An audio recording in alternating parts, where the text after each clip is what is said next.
This is the third part of the full Forerunners Ascension guide. Here's the Plague Seal.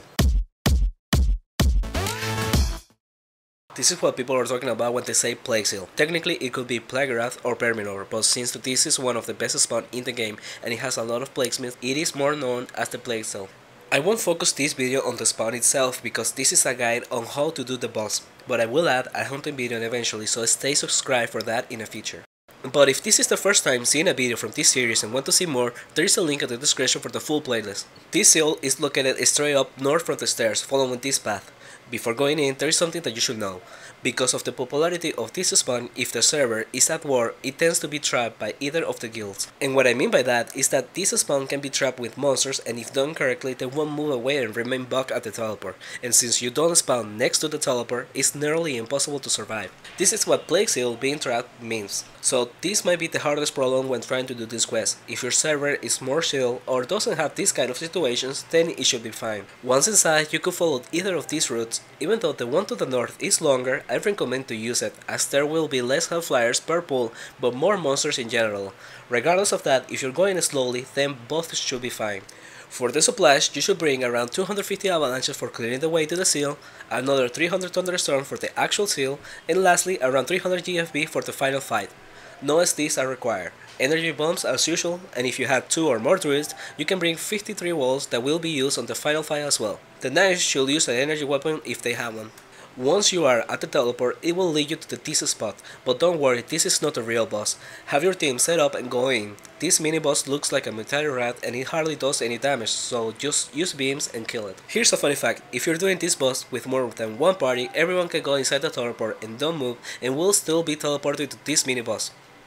Not that it's needed, but since it doesn't seem like Sipso cares about this, it can save some time. Moving forward, after going into teleport after killing the mini-boss, you will be teleported to the second floor of the Plague Seal. You gotta get to this point, and there won't be an easy path this time, but I recommend going like this. Even though it is the longer route, there will be plenty of space on every pull for your team to place energy bombs far away and don't be in range of the beams, unlike going through the middle with the narrow halls. For this boss, it's important that everyone stays calm and almost standing still at the south part or in the corners. As for the mechanics of the boss, he will spawn 4 monsters that look just like a Defiler and have a huge AoE paralyze, even worse than the Defilers.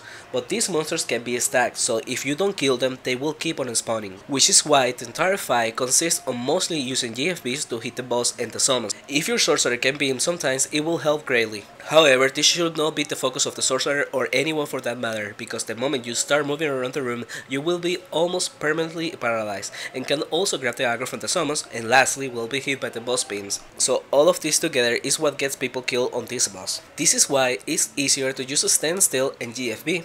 Occasionally, if a summon goes for a mage, you can bring it to the EK after the monsters on him die, since there should be a couple of seconds before the new ones spawn. The reason I recommend to bring 3 walls if you have more than 2 druids is so that the shooters can stay behind a full wall of trees. I haven't done this myself, but one of the other parties of my final boss group had 3 druids, and it was really easy for them to keep the walls up and the summons could never get to them. This is possible as long as the EK blocks the boss further away from the shooters, because the boss does have an AoE that destroys magic walls and 3 walls. Other than that, the boss has another spell that can also be a great danger for the EK depending on the levels.